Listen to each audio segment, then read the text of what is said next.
ओम गंग गणपते नमः। आप सभी का आपके अपने चैनल पर बहुत बहुत स्वागत है। आज इस वीडियो में हम शाकंभरी नवरात्रि के बारे में जानेंगे। शाकंभरी नवरात्रि उत्सव पौष शुक्ल अष्टमी से आरंभ होकर पौष की पूर्णिमा को समाप्त होता है। वैसे तो वर्ष भर में 4 नवरात्रि मनाई गई हैं। अश्विन माह के शुक्ल पक्ष में शारदीय नवरात्रि, चैत्र शुक्ल पक्ष में आने वाली चैत्र नवरात्रि, तृतीय और चतुर्थ नवरात्रि माघ और आषाढ़ माह में मनाई जाती है। परंतु तंत्र मंत्र के साधकों को अपनी सिद्धि के लिए खास माने जाने वाली शाकंभरी नवरात्रि का आरंभ पौष मास के शुक्ल पक्ष की अष्टमी से होता है, जो पौष पूर्णिमा पर समाप्त होता है। समापन के दिन मां शाकंभरी जयंती भी मनाई जाएगी। तंत्र मंत्र के जानकारों की नज़र में इस नवरात्रि को तंत्र मंत्र की साधना के लिए अति उपयुक्त माना गया है। धार्मिक शास्त्रों के अनुसार गुप्त नवरात्रि की भांति शाकंभरी नवरात्रि का भी बड़ा महत्व है। इन दिनों साधक वनस्पति की देवी मां शाकंभरी की आराधना करेंगे। मां शाकंभरी ने अपने शरीर से उत्पन्न शाक, सब्जियों, फल, मूल आदि से संसार का भरण पोषण किया था। इसी कारण माता शाकंभरी नाम से विख्यात हुई। ये माँ ही माता अन्नपूर्णा, वैष्णो देवी, चामुंडा, कांगड़ा वाली, ज्वाला, चिंतपूर्णी, कामाख्या, चंडी, बाला सुंदरी, मनसा और नैना देवी कहलाती हैं। आइए जानते हैं इसका पौराणिक महत्व। जब पृथ्वी पर 100 वर्षों तक वर्षा नहीं हुई, तब मनुष्यों को कष्ट उठाते देख मुनियों ने मां से प्रार्थना की।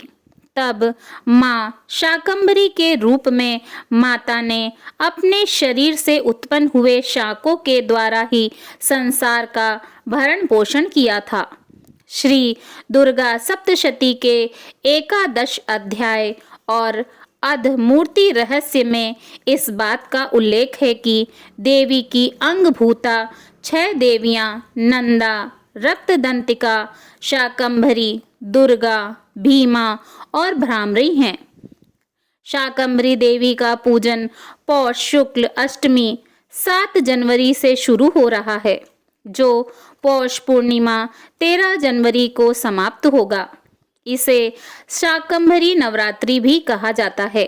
देवी शाकंभरी मां आदि शक्ति जगदम्बा का एक सौम्य अवतार हैं।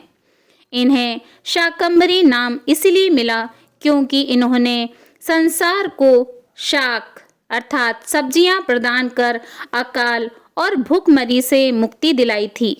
मां शाकंभरी की पूजा से जीवन में समृद्धि, स्वास्थ्य और धन की प्राप्ति होती है। शाकंभरी नवरात्रि के दौरान भक्तजन विशेष रूप से ताजे फल, सब्जियां और शाक को देवी को अर्पित करते हैं, जो उनकी कृपा प्राप्ति का माध्यम माना जाता है। शाकंभरी नीलवर्णा नीलोत्पल विलोचना गंभीर नाभि स्त्रवली बभूषित तनूदरी। मां शाकंभरी के शरीर की कांति नीले रंग की है। उनके नेत्र नील कमल के समान हैं। नाभि नीची है तथा त्रिवली से विभूषित मां का उदर सूक्ष्म है। मां शाकंभरी कमल में निवास करने वाली और हाथों में बाण, शाक समूह तथा प्रकाशमान धनुष धारण करती हैं। मां अनंत मनोवांछित रसों से युक्त तथा क्षुधा, तृषा और मृत्यु के भय को नष्ट करने वाली हैं। फूल, पल्लव आदि तथा फलों से संपन्न हैं। उमा, गौरी, सती, चंडी, कालिका और पार्वती भी वे ही हैं। शाकंभरी स्तुवन ध्यायन जपनम समपूज्यन मनम अक्षय या मनुष्य नुते शीघ्र मन पानामृतम फलम। जो माँ की स्तुति, ध्यान, जप, पूजा, वंदन करता है, वह शीघ्र ही अन्न, पान एवं अमृत रूप अक्षय फल को प्राप्त करता है। इनके प्रसाद में हलवा, पूरी, फल, शाक, सब्जी, मिश्री, मेवे का भोग लगता है। सहारनपुर के शिवालिक क्षेत्र में शाकंभरी देवी का विशाल मेला लगता है। आइए जानते हैं शाकंभरी माँ की पूजा विधि। पौष मास की अष्टमी तिथि को सुबह उठकर स्नान आदि कर लें। सबसे पहले गणेश जी की पूजा करें, फिर माता शाकंभरी का ध्यान करें। माँ की प्रतिमा या तस्वीर रखें। पवित्र गंगा जल का छिड़काव करें। माँ के चारों तरफ ताजे फल और मौसमी सब्जियां रखें। संभव हो तो माता शाकंभरी के मंदिर में जाकर सपरिवार दर्शन करें। माँ को पवित्र भोजन का प्रसाद चढ़ाएं। इसके बाद माँ की आरती करें। जिनका मिथुन, कन्या, तुला, मकर और कुंभ लग्न है, उन्हें माँ शाकंभरी की पूजा अवश्य करनी चाहिए। शाकंभरी नवरात्रि पर उपाय। धन धान्य की पूर्ति हेतु देवी शाकंभरी की पंचोपचार पूजन करने के बाद देवी के चित्र पर लौकी का भोग लगाएं। आइए सुनते हैं शाकंभरी देवी की पौराणिक कथा। दुर्गम नाम का एक महान दैत्य था। उस दुष्ट आत्मा दानव के पिता राजा रुरु थे। देवताओं का बल वेद है। वेदों के लुप्त हो जाने पर देवता भी नहीं रहेंगे, इसमें कोई संशय नहीं है। अतः पहले वेदों को ही नष्ट कर देना चाहिए। यह सोचकर वह दैत्य तपस्या करने के विचार से हिमालय पर्वत पर गया। मन में ब्रह्मा जी का ध्यान करके उसने आसन जमा लिया। वह केवल वायु पीकर रहता था। उसने 1000 वर्षों तक बड़ी कठिन तपस्या की। उसके तेज से देवताओं और दानवों सहित संपूर्ण प्राणी संतप्त हो उठे। तब विकसित कमल के समान सुंदर मुख की शोभा वाले चतुर्मुख भगवान ब्रह्मा जी प्रसन्नता पूर्वक हंस पर सवार हो वर देने के लिए दुर्गम के सम्मुख प्रकट हो गए और बोले, तुम्हारा कल्याण हो। तुम्हारे मन में जो वर पाने की इच्छा हो मांग लो। आज तुम्हारी तपस्या से संतुष्ट होकर मैं यहाँ आया हूँ। ब्रह्मा जी के मुख से यह वाणी सुनकर दुर्गम ने कहा, सुरेर, मुझे संपूर्ण वेद प्रदान करने की कृपा कीजिए। साथ ही मुझे वह बल दीजिए जिससे मैं देवताओं को परास्त कर सकूं। दुर्गम की यह बात सुनकर चारों वेदों के परम अधिष्ठाता ब्रह्मा जी ऐसा ही हो कहते हुए सत्यलोक की ओर चले गए। ब्रह्मा जी को समस्त वेद विस्मृत हो गए। इस प्रकार दुर्गम दानव ने प्रचंड तपस्या से चारों वेदों को प्राप्त कर लिया। ऋषियों की सभी शक्तियां दुर्गम द्वारा शोषित कर ली गईं तथा यह आशीर्वाद भी प्राप्त कर लिया कि देवताओं को समर्पित समस्त पूजा उसे प्राप्त होनी चाहिए, जिससे कि वह अविनाशी हो जाए। शक्तिशाली दुर्गम ने लोगों पर अत्याचार करना आरंभ कर दिया और धर्म के क्षय ने गंभीर सूखे को जन्म दिया और 100 वर्षों तक कोई वर्षा नहीं हुई। इस प्रकार सारे संसार में घोर अनर्थ उत्पन्न करने वाली अत्यंत भयंकर स्थिति उत्पन्न हो गई। ऋषि मुनि और ब्राह्मण लोग भीषण अनिष्टप्रद समय उपस्थित होने पर जगदम्बा की उपासना करने के लिए हिमालय पर्वत पर गए और अपने को सुरक्षित एवं बचाने के लिए हिमालय की कंदराओं में छिप गए तथा माँ देवी को प्रकट करने के लिए कठोर तपस्या की। समाधि, ध्यान और पूजा के द्वारा उन्होंने देवी की स्तुति की। वे निराहार रहते थे। उनका मन एकमात्र भगवती में लगा था।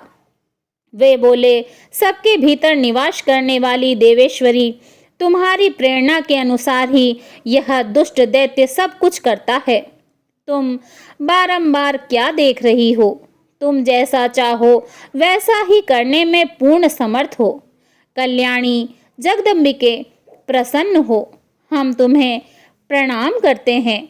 इस प्रकार ब्राह्मणों की प्रार्थना करने पर भगवती पार्वती, जो भुवनेश्वरी एवं महेश्वरी के नाम से विख्यात हैं, ब्रह्मा, विष्णु आदि आदरणीय देवताओं के इस प्रकार स्तवन एवं विविध द्रव्यों के पूजन करने पर भगवती जगदम्बा तुरंत संतुष्ट हो गईं। ऋषि मुनि और ब्राह्मण लोग की समाधि, ध्यान और पूजा के द्वारा उनके संताप के करुण क्रंदन से विचलित होकर ईश्वरी माता देवी फल, सब्जी, जड़ी बूटी, अनाज, दाल और पशुओं के खाने योग्य कोमल एवं अनेक रस से संपन्न नवीन घास फूस लिए हुए प्रकट हुई और अपने हाथ से उन्हें खाने के लिए दिए। शाक का तात्पर्य सब्जी से होता है। इस प्रकार माता देवी का नाम उसी दिन से शाकंभरी पड़ गया। जगत की रक्षा में तत्पर रहने वाली करुण हृदया भगवती अपनी अनंत आंखों से सहस्त्रों जल धाराएं गिराने लगी। उनके नेत्रों से निकले हुए जल के द्वारा 9 रात तक त्रिलोकी पर महान वृष्टि होती रही। वे अगणित आंखें भी रखती हैं, इसलिए उन्हें शताक्षी के नाम से पुकारा गया।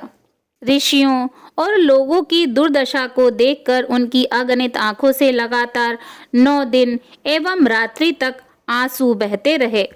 यह आंसू एक नदी में परिवर्तित हो गए, जिससे सूखे का समापन हो गया। जगत में कोलाहल मच जाने पर दूत के कहने पर दुर्गम दैत्य स्थिति को समझ गया। उसने अपनी सेना सजाई और अस्त्र शस्त्र से सुसज्जित होकर वह युद्ध के लिए चल पड़ा। उसके पास एक अक्षौणी सेना थी। तदंतर देवताओं व महात्माओं को जब असुरों की सेना ने घेर लिया था, तब करुणामयी मां ने बचाने के लिए देवलोक के चारों ओर एक दीवार खड़ी कर दी थी और स्वयं घेरे से बाहर आकर युद्ध के लिए डट गईं तथा दानवों से संसार को मुक्ति दिलाई। तदंतर देवी और दैत्य दोनों की लड़ाई ठन गई। धनुष की प्रचंड टंकार से दिशाएं गूंज उठीं। भगवती की माया से प्रेरित शक्तियों ने दानव की बहुत बड़ी सेना को नष्ट कर दिया। तब सेनाध्यक्ष दुर्गम स्वयं शक्तियों के सामने उपस्थित होकर उनसे युद्ध करने लगा। संसार के ऋषि एवं लोगों को बचाने के लिए शाकंभरी देवी ने दैत्य दुर्गम से युद्ध किया। अब भगवती जगदम्बा और दुर्गम दैत्य इन दोनों के बीच में भीषण युद्ध होने लगा। मां शाकंभरी देवी ने अपने शरीर से 10 शक्तियां उत्पन्न की, जिन्होंने युद्ध में देवी शाकंभरी की सहायता की। जगदम्बा के 5 बाण दुर्गम की छाती में जाकर घुस गए। फिर तो रुधिर वमन करता हुआ वह दैत्य भगवती परमेश्वरी के सामने प्राणहीन होकर गिर पड़ा। मां शाकंभरी देवी ने अंततः अपने भाले से दैत्य दुर्गम को मार डाला। तब वेदों का ज्ञान और ऋषियों की सभी शक्तियां जो दुर्गम द्वारा शोषित कर ली गई थीं, दानव दुर्गम को मारने से सभी शक्तियां सूर्यों के समान चमकदार सुनहरे प्रकाश में परिवर्तित हो गईं और शाकंभरी देवी के शरीर में प्रवेश कर गईं। देवी ने प्रसन्नता पूर्वक उस राक्षस से वेदों को त्राण दिलाकर देवताओं को सौंप दिया। वे बोली कि मेरे इस उत्तम महात्म्य का निरंतर पाठ करना चाहिए। जो मेरे इस महात्म्य को सुनेगा या उसका पाठ करेगा, मैं उससे प्रसन्न होकर सदैव उसके समस्त संकट दूर करती रहूंगी। शाकंभरी देवी ने सभी वेद और शक्तियां देवताओं को वापस कर दी। तब माता देवी का नाम दुर्गा हुआ, क्योंकि उन्होंने दानव दुर्गम को मारा था। बोलिए शाकंभरी माता की जय।